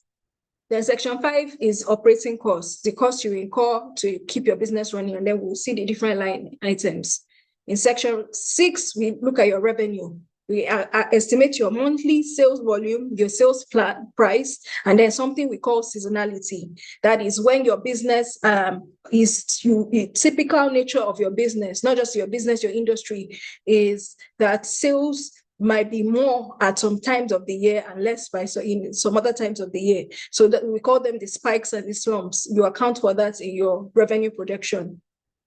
In Section 7, we talk about your working capital, and then we estimate payables, receivables. We estimate the metric for payables, receivables, and day sales.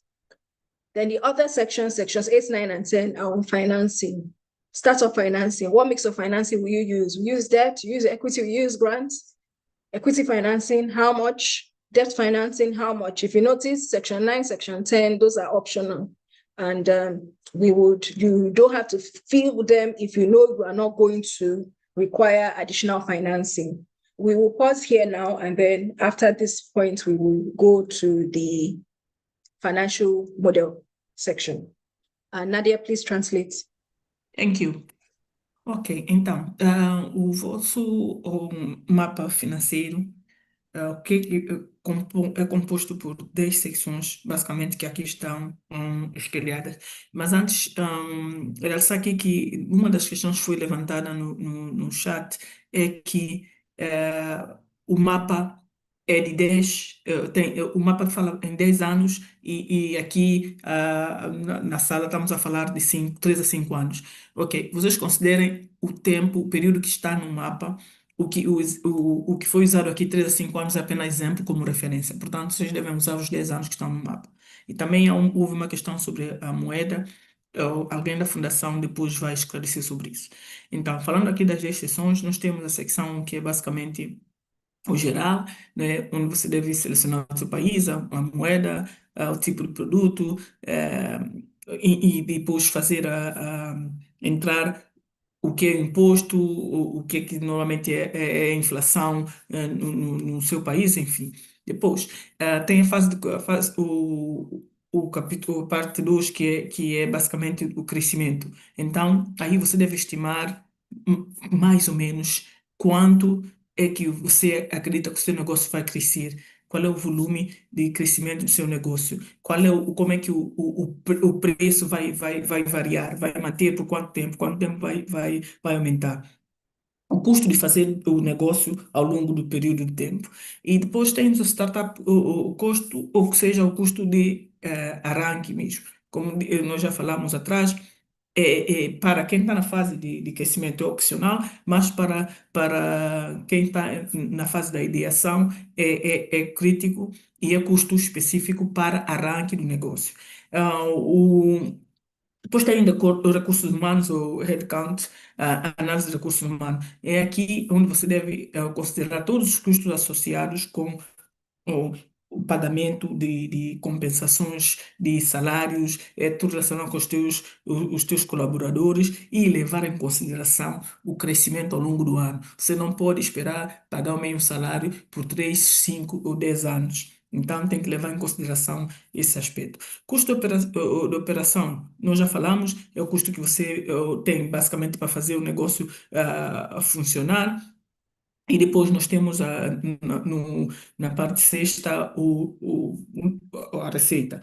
Então, aqui você estima o que é que você acha que vai vender por mês. Como é que você acha que o seu negócio vai comportar ao longo do ano? Para quem tem produtos e serviços que são sazonais, né? Depende às vezes o clima, ou depende da matéria-prima.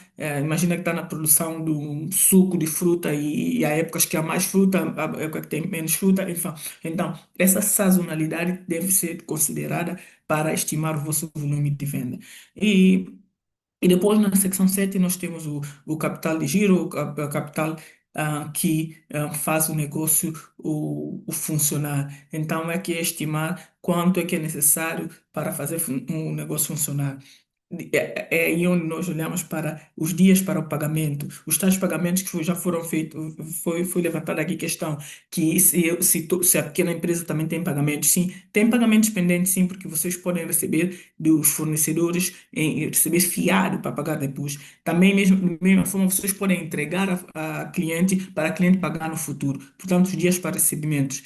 Os dias de venda, o inventário em mão, quanto tempo faz, tudo isso deve ser considerado neste capítulo. Depois, os 3 capítulos a seguir são opcional, né?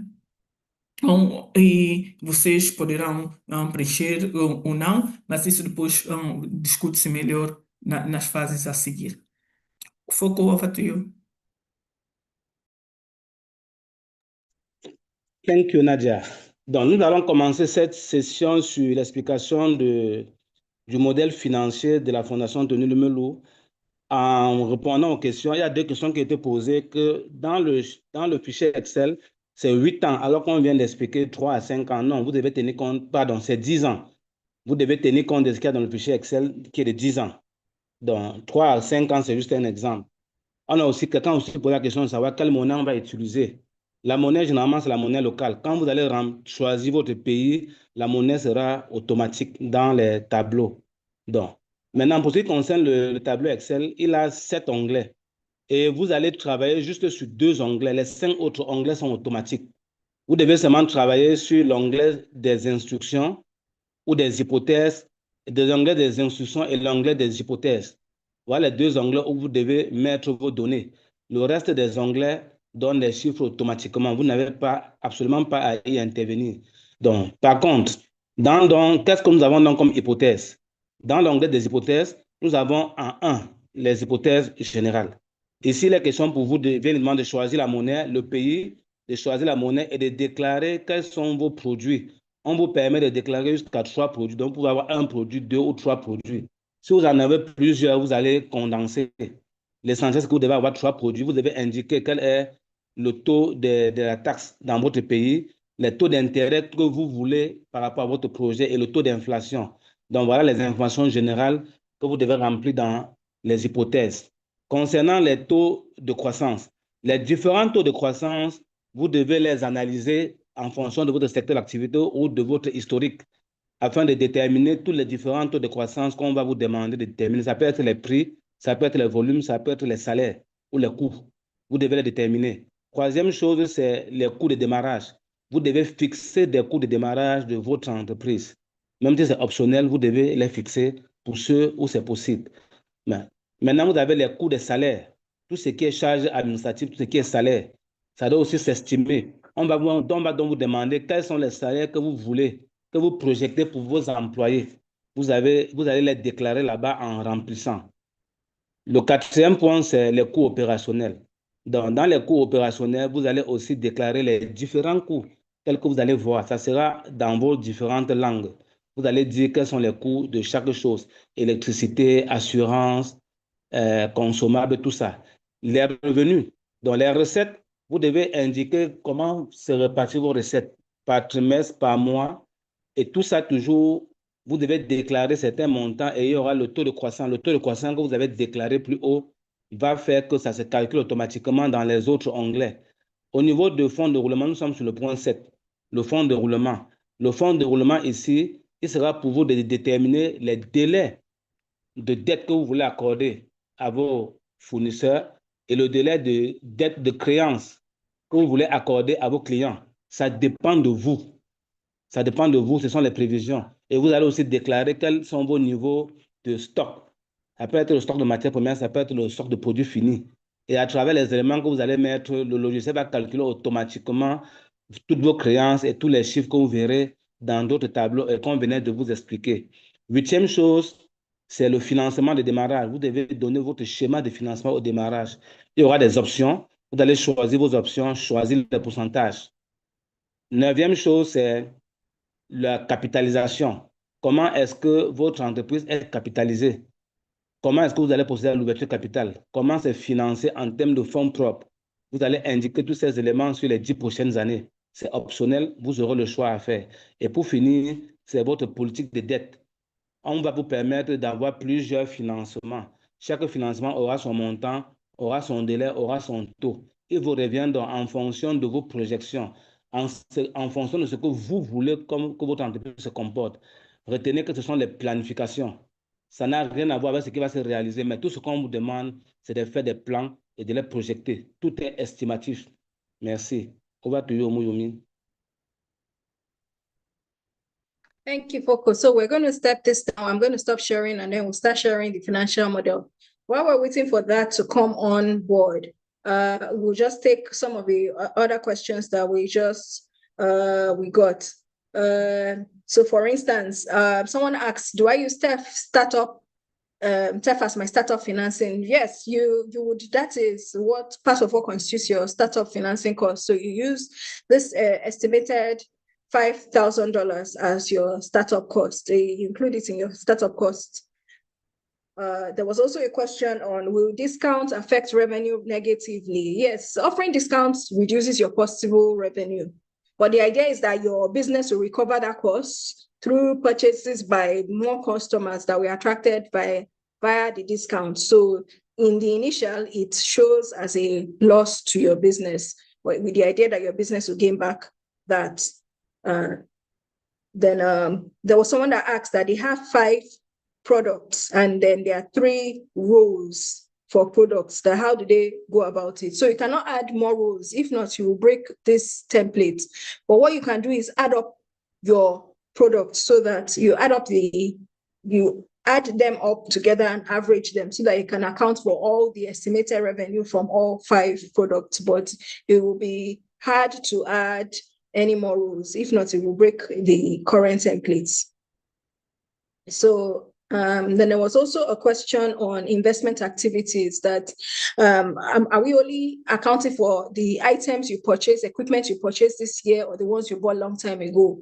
Remember that the cash flow statement is reflecting your inflows and outflows for a particular year. So we'll be reflecting for the year 2026 or the year 2025 or year 2027. So you only account for what you bought or what you sold within that year. So in that case, you don't need to reflect those that were bought a long time ago. Someone also asks, where do we put miscellaneous? Miscellaneous is a budget nomenclature. We don't account for it in financial statements. But if you have any expenses, you can put them under admin. But the idea is that this miscellaneous or these additional expenses, they must not be more than 5%. If they're more than 5%, then they need their own line item. I think the slide is up now, but I will pause for translations. Questions 5, 7, 10, 11, 12. Nadia, over to you. I think Nadia is off, so perhaps Foko, you can go ahead with the translations. Thank you. OK, donc nous allons maintenant prendre quelques questions. Il y a eu pas mal de questions qui ont été posées. Je vais y aller dans un certain ordre. Donc, quelqu'un a demandé où est-ce qu'on met les charges diverses, dans les divers.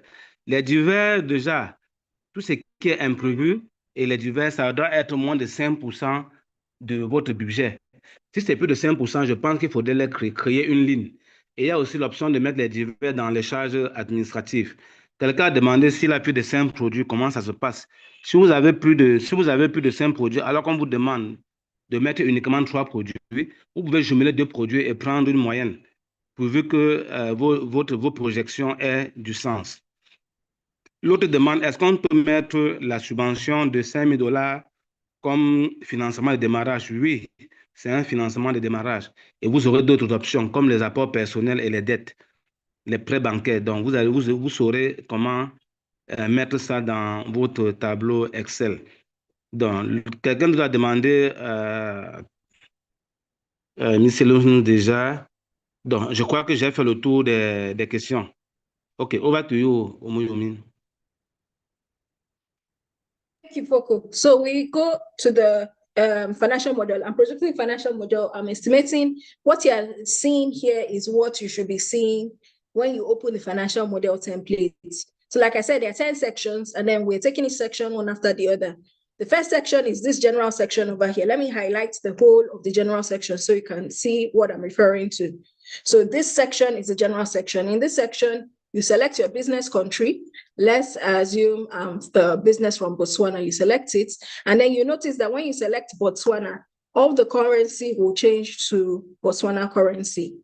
If, for instance, I selected Nigeria, the currency you will see in the worksheet has changed to Naira. So you don't need to change your currency manually. You just select your country and then your currency would be selected automatically. Let me just stay with South Africa and then we'll see the rand. Then if you wanted to bring in your cost in USD, you would change business currency. So this second line, you can see, you can select either local currency or US dollar. So the thing about it is that this worksheet is not going to automatically convert your what you're putting in. So if you're bringing in all your costs in local currency, then just stay in local currency. Do not change it to dollar. If not, you would see that you put in 500 rand, and then when you change it to dollar, it will still reflect as 500 dollar, which will be an overestimation of your number. So if you're putting in your currencies in local currency, stick to local currency all the way. Do not mix local currency and US dollar. Likewise, if you're using US dollar, stick to that. So your business products and services, we mentioned that there are 3 rules. And let's say I'm giving the example of a clean stove business. So this business sells clean stoves. Then they also sell the fuel that they use, the green fuel. I'm just entering for an example business. And then the last thing they sell is a service. So people see them selling this stove and fuel, and they say, come and do consultancy services on clean energy for me. So they have a consultancy service business on clean energy, on clean economy. So this business has 3 lines. Your business may have just 1, you might have 2. You just put what you have. You don't need to fill all 3. Just fill what applies to your business. Then you come and fill your company tax rate. Like in the country I'm in, I think our tax rate is around 20%. You put in your bank interest rates. Bank interest rates is relevant if you're taking a loan from a bank. If you're not taking a loan from the bank, you don't need to put in interest rates.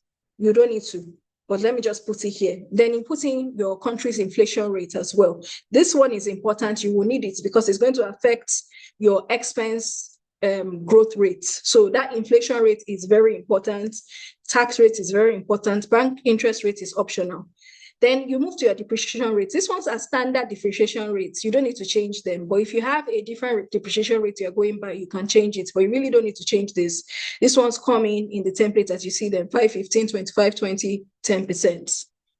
Now we move to the growth rate section. And then you can see we're computing growth rates for a 10-year period across revenue and across costs. So because I've entered my product lines is clean stove, green fuel, and consultancy. These ones have come here, and you can see that I'm going to do estimate revenue, volume, growth rate, and price growth rates for each one of them.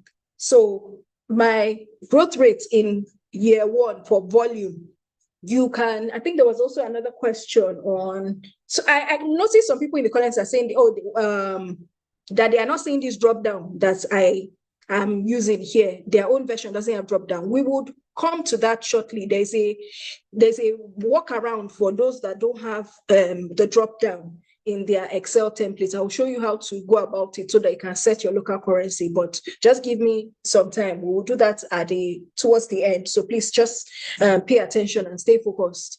So you estimate your volume. What are the estimated volume, production volume for your clean stove? Let's say you're producing, you're fabricating, and you know you can start with, you're going to do it in terms of percentage. You know that you can produce 30 units in year 1, then you can actually grow to 45 units in year 2. You can actually grow to 60 units in year 3. You can grow to 120 in year 4. You can grow to 240 in year 5, and on and on. So this logic, you will convert this into a percentage. Year 1 percentage, I don't think we put anything for percentage in year 1, but the difference in 45 to 30%, the growth from this accounts for 150%. I believe my math is correct. The difference between 45 to 60%. So basically you compute it. Let me just do it in Excel here so I know I'm doing the right thing. So it's computed as the difference between the previous and the last, which is 60 minus 45. And then you divide that by the start rates.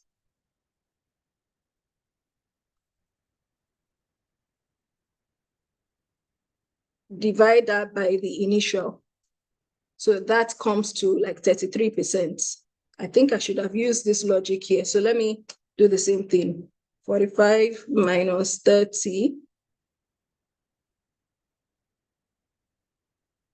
I'm just doing the computation for the people that might be confused on how to, so that's 50%, not 150%. So you do that. This is essentially the logic. It is your new rate, new volume minus your old volume, all divided by your old volume. And this number, I know because I work with Excel, is 100%. And on and on. And this is also 100% growth, and you estimate it that way. So that's how you do it. So you use the same logic for your price growth. You know that you'll be able to charge $5 in year one. When you get to year two, you still charge that $5. Year three, you might be able to increase it to $7.5. Year four, you will take it to $10 just to account for the growth in cost of doing business. And then you use that same logic to increase your growth rate on and on. It is the new costs minus new price minus the old price, all divided by the old price. That's 0%. But when I drag it out, it's 50%, 3%, and on and on. And that's how you estimate your growth in revenue. You use the same logic for estimating your growth in revenue across sales, volume, and price. For direct costs, your direct costs, you might actually have to peg it to your inflation. So you can just use your country's inflation as the estimation of how your costs will grow. What is this? So, salaries you will typically not grow by 15% because it will be too strenuous on the business. Salaries tend to grow by like 3% to 5%. Rent, in some countries, you have rent control, so your rent will not grow too much. You can put it as 3%. Utilities, you can also put it at 3% because they are government controlled. They don't grow that high. But marketing costs, you can link it to your country's inflation rates. Likewise, administrative. I'm just going to drag this all the way. And then you do this estimates, and you can make this the growth, year-on-year growth for your costs in your business for the year. So that is the section. So let me do startup costs before I pause for translation. Now, startup costs, like we mentioned, if you are a growth stage business, you might not need, if you're a growth stage business, you might not need to account for startup costs. Startup costs is section 3. I'm not pausing now because we'll just keep on going. So you put in land again. If you have land, you have furniture, you have equipment, you have vehicles in your business, and you did not buy them in this year, that is the year that we're doing these projections in, you do not need to put these numbers. You just make them 0 all the way. That's if you're a growth business. But if you're starting up and you're going to need all these costs, you put them in.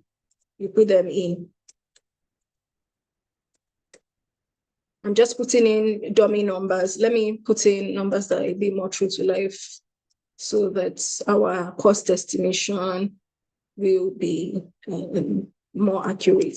I'm just rushing to put in numbers, dummy numbers, so that we can move quickly. Then here, it also allows you to estimate your opening inventory, which will be 3 months of, you can estimate your opening inventory. That could be 3 months of direct costs. It could be 1 month, 2 months, whatever it is, you can estimate it here. So one other thing you'll note about this worksheet is that note the coloring of the sheets. I'm highlighting it over here at the top. It is these cells that are light gray, you can put data in, but the cells that are dark gray, don't put data in because they are computed. In fact, when you try to put data in them, you'll notice it does not go in. And then you will see the total. So I should pause for translations now, but Aisha, I see it doesn't appear there on the call. So do I continue? Do I just keep on going? Yes, please. I think Foko has All right. also dropped. So yes, go on. All right. Then we then go to headcount analysis. Under headcount analysis, we can see so many lines that we can use to estimate the different roles that we will need to hire for in our business. So you can account for the roles you need to hire under management, under business development, under sales, under marketing, under IT, under back office, under operations. So the number of employees you will need, you put it in here. So let's say, for instance, you need one person for CEO, you put in that cost there. One employee as CEO, then in year 2, you bring on a CFO. That means you bring it to 2, and then you run with you and your CFO and CFO onto year 5, and then you bring in a COO. You then make it 3, and then it's 3 all the way for the rest to year 10. And then you put in your base annual salary. Let's say it's something in the arena of 10,000 rands. That is the average annual that people that in senior management are earning. So let me just assume this is an early stage business and it's just you, your CEO, and then your sales customer support. I'm not going to fill all the different sections. Under sales, you are bringing in, you are going to pay your manager $5,000 per year, dollars per year. And then you pay the associates $3,000 per year. These are all dummy numbers. I'm just putting in numbers so that we can move quickly on the slide. And then in year 1, you have just one manager, no associates. In year 2, you have one manager, but you bring in one associate. In year 3, you have one manager, 2 associates. So you're not going to increase your number of managers until it reaches 5 associates, or you're increasing your number of associates year on year. So by the time you get to year 5 and you have 5 associates, you can then bring in a new manager, something like that. So this is just the logic. Here, you then bring in 6 associates and then you bring in a new manager. I'm just using a logic just to increment this so that we can have it populated. So this will be, then, someone talked about well-being expenses. This is what you account for well-being. Benefits, what percentage of salary does benefits account for? And then you can look at this glossary here. Benefits is other elements of employee remuneration package expected to cover medical insurance, allowance, pension, training and development, welfare, those kind of things. So let's say your benefits accounts for 20% of your total package. When we put in 20%, you will notice that all the salaries will increase. Notice that the salaries have increased. Let's just leave it at 15%. So that is headcount analysis. Now I'm moving to the 5th out of the 10 sections in the assumptions. The 5th section is operating costs. Operating costs, here you will put in your direct and your indirect costs, your direct and your fixed costs. Your direct costs, like we said, your raw material costs, let's just put in maybe 600 in year 1. And then you notice that as you put in the cost automatically increases. This increase is driven by your growth rates that you put in section 2.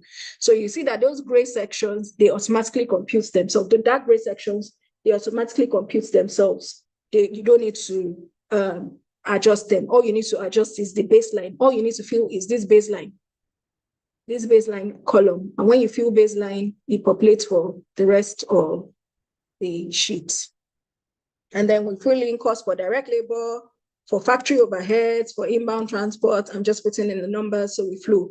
When you get to salaries and wages, you see there's nothing to put in here because this thing is computing what you have already put in, salaries and wages in section D. So you don't need to recompute it again. So, but you put in your cost for your rents, you put in cost for your utilities, you put in cost for marketing and advertising, for administrative costs. This cost now become lower than the others. Maintenance cost, insurance costs, transport costs, subscription and licenses. Those are your operating costs. And as you notice, as you put them in, it populates for the remaining, for the year 1 to year 10, based on the growth rate you have already put in. So if you did not put in growth rate, as you're typing this, you will notice that nothing is coming in. Well, don't let it dismay you. Just go back and put in the growth rate, and then you will see that they will all come in. Now we move to section 6, which is revenue. And then revenue, you will put in. So you see revenue based on the number of products. So there's a revenue computation section This section is for your product 1, which is your clean stoves. This section is for product 2, your green fuel. I over-selected. And this section is for product 3, your consultancy services. And then for each one of the products that you're putting, you will put in what your base monthly sales volume is. Let's say it's base monthly sales volume is 5, because we're making only, when we said how many clean fuels are we making in the year? We're making 13 a year, so we'll maybe sell 5 per month. 5 per month gives us 60 in a year. So in seasonality, we know that we're not going to sell in some months. So seasonality will be 100% in January, it will be 0% in February, 100% in March, 0% in April. But let me just do 100 for 6 months and then 0 for the rest of the months. I'm just doing this so that my own model logic will be sound. You don't have to do the same thing. Let your seasonality account for your own business. If your business does not have any kind of seasonality, just fill in 100% for all of them. You do not need to fill in seasonality if it does not affect your business. And then you notice that as I filled in the sales volume, this section got populated. And then over here, he has computed what my annual sales volume is and my annual price is. And then because this is a planning document for you, because you're putting 100% in some months, 0% some other months, just put the reason for the seasonality there. That is, okay, new year. You can actually put in the reason for the seasonality. There may be in March, Easter, maybe your business, your sales spike in holiday seasons. Beyond holiday seasons, other reasons for seasonality could be maybe the contract type of your business. Maybe your business caters to schools, and it is at the beginning of the year or beginning of each term, school term, that they really need your business. So your business will spike in January, it will spike in April or May, it will spike in September. And then the other part of the year, rest of the year, it would be stable or you will slump. So there are different reasons for seasonality, and just account for them. Then we move to working capital, that is section 7. And then we say this payables and receivables. We convert them, we estimate the days implication. So if you look at this glossary here, receivable days, average number of days customers take to pay your business for service rendered. Payable days, average number of days your company takes to pay suppliers. And then inventory days, average number of days required for your business to sell one batch of inventory. So receivable days, again, this can be 0. If you know that you never ever sell on credit, you just put 0 there. However, if you know your business is the type that you will never ever sell on credit, or you don't ever have any situation that will result in you having to make a credit sale, you can put 0. But if you know your customers are they're the ones that come to buy in the middle of the month when they don't really have their salary has reduced, and then they're always sure to pay back when salary comes. So they will buy March 15, they will pay March 30. So that is 15 days. It takes them on average 15 days to pay. Payable days is the number of days you take to pay your suppliers. Let's say your suppliers allow you to take goods and they allow you to pay at the end of each month. We'll call that 30-day payable day cycle. We would estimate that it's 30 days. It could be more than 30 days for some businesses. It could be less. This is just for illustration. Inventory days. How long does it take for you to sell one batch of inventory? So based on that, our example of the fabrication business, you just buy your iron, you fabricate your stove, you sell. How long does it take for your stoves after manufacturing to sit in that warehouse to wait until customer comes to buy it? So if you go to the factory, you make a batch of 10. How long does it take for you to sell all the 10? Again, it is inventory days is computed on a batch-wise basis. So it is not saying when would the first customer buy. The first customer can buy that first day is landing. But how long is it going to take until all the 10 are sold? That's your average inventory days. And then you can put maybe 10 days here. We then move on to section 8, startup financing. To start your business, you need cash. Estimate what portion of your startup cost will be sourced from your various financing sources provided below. Ensure all percentages add up to 100% to adequately account for your financing need. So because it is not 100%, this section is red. So you can say, okay, maybe my owner's capital, I can bring in like 5%. And Melu Foundation money is accounting for 50% of all the money I need, or is accounting for 80%. Let me put it here, 80. So we have 85%. And then the remaining money, I'll borrow it from a bank. That's 15%. So you can see it has converted to 100. We have estimated. But if you do not make sure they add up to 100, this thing will turn red. Let me move to equity financing. Equity financing, additional financing may be required during the course of running a business to address foreseeable cash shortage or to finance business expansion efforts. Use the table below to estimate how much equity you will need to source in the 2nd to 10th year of business operations to ensure adequate cash for operations. You may decide not to source for additional equity if you have sufficient cash, so only fill if applicable. So this is talking from year 2 onwards. Remember when we were doing the estimation that, let's say you computed all your revenue that you can earn in 1 year, that it came to $800 in year 1, $1,000 in year 2. But when you estimated all your costs came to, your revenue was $500 in year 1, $1,000 in year 2. Your cost came to $800 in year 1, $1,500 in year 2. So the shortfall of $300, you find a way to sort it out. That shortfall of $500 in year 2, how are you going to sort it out? Are you going to go and look for more equity?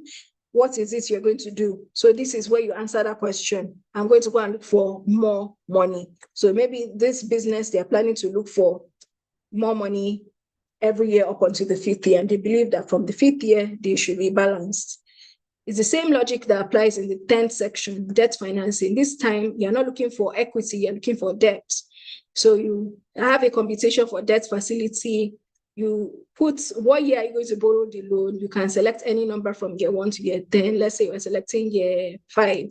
Let's say from year 5, you want to expand. So you're going to need big money to expand. So you stop taking equity in year 5, actually year 6 in this model. And then you start looking for debt from year 6 onward. So you borrow in year 6. And let's say you're borrowing this amount. This amount represents the shortfall, actually. That's why it's showing up here. You can notice that this number cannot be changed. This is your shortfall. And then it's going to take you maybe 3 years to repay it.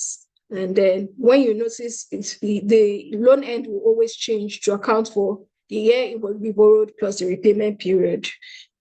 The remaining part are schedules. You do not need to edit anything in this section. These sections are automatically computed. These are your debt amortization schedule, your working capital schedule, your PPP and depreciation schedule. You do not need to compute anything in here. So that is a financial model in a nutshell. And then when you do all of that estimation and then you come to your income statement, you see your numbers computed. So you can see in this income statement is showing 112255599. Even though we're filling real values, we filled $1,000, $2,000, and all of that. This is because this income statement shows figures expressed in thousands. So when you see 1, it means 1,000. When you see 5, it means 5,000.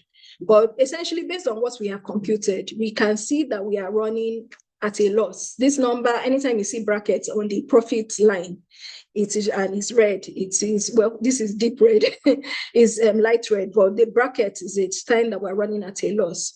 So what this model is telling us is that our business is running at a loss. It's going to run at a loss from year 1 to year 10. Why is it running at a loss? I'm sure some of you, if I put the answer a question, you will know. Because out of the 3 products, I only accounted for price and volume. I only estimated revenue for 1 out of 3 products. Maybe when I go back and estimate revenue for the other products, then my business will come to profits. But because I was rushing through and I didn't put in numbers for all the revenue, so you can see it's low.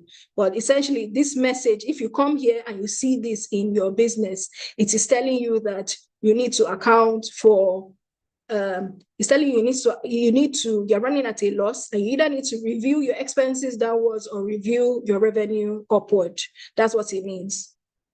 Then you come to the balance sheet. You don't need to adjust anything on the income statement. It's automatically computed in the assumptions. If you see anything that you want to correct in the income statement, you go back to the part of the assumptions that it involves and you change it.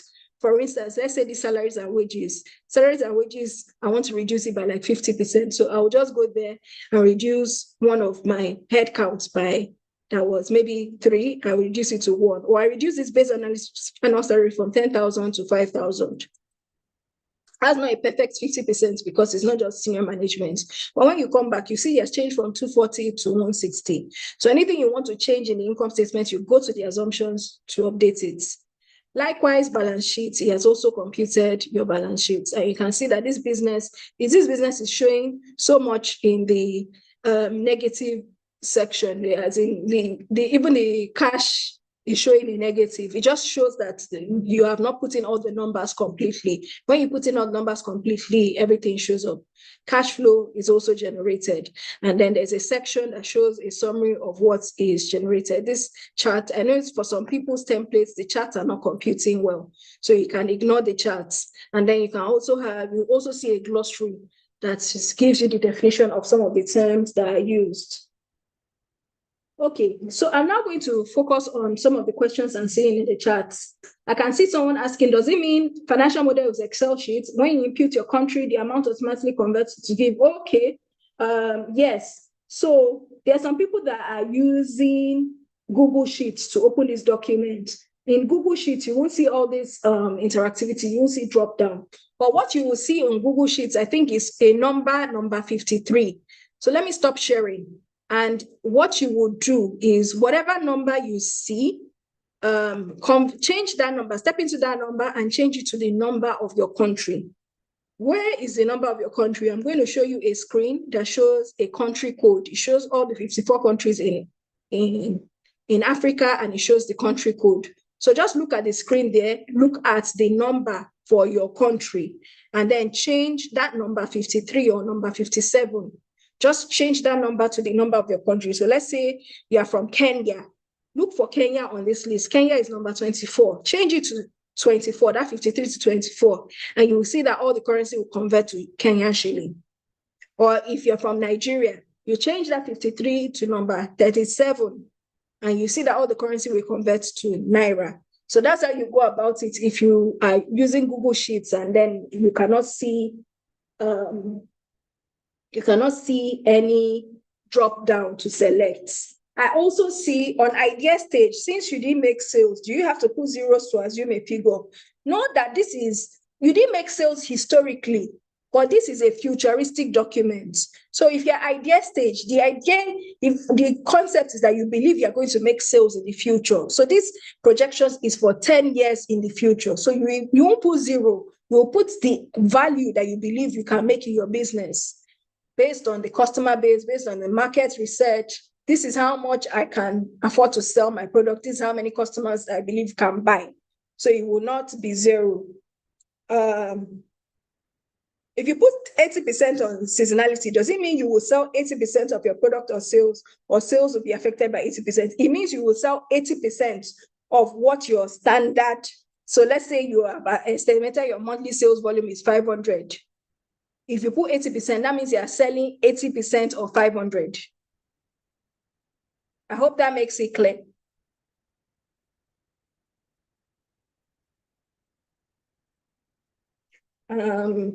Because we do not have translations going, I see another question. If you are not planning on using debt, can you use that leave that part blank? Yes, leave it blank. Is the template limited to $5,000? It is not limited. It is not limited. Remember on Friday, we said that you have current financing required, future financing required. If you know that maybe in year 5, you would have finished this $5,000 that Umelu Foundation is giving you, and you will need $15,000. Put it there in the templates that in year 5, I estimate I'm going to go and source for equity financing of $15,000. So this template is not limited to $5,000 at all. In the summary bits, income tax is blank. Sorry, let me make reference to this summary bits that is being referred to. Okay, the summary bit is the charts, and some of the charts are not working well in some systems, so just ignore it. I think the charts are not rendering on some particular systems. They're not rendering on some particular systems as well. So I believe I have addressed all the questions, and we are just 2 minutes over the time. So this brings us to the end of this session. I want to thank you for your contributions, your participation. Questions were very insightful, and this has been an interesting session overall. And I wish you all the very best in the program. So with that, I am bringing the session to the close, and I'm handing it over to the Milu Foundation team. Thank you.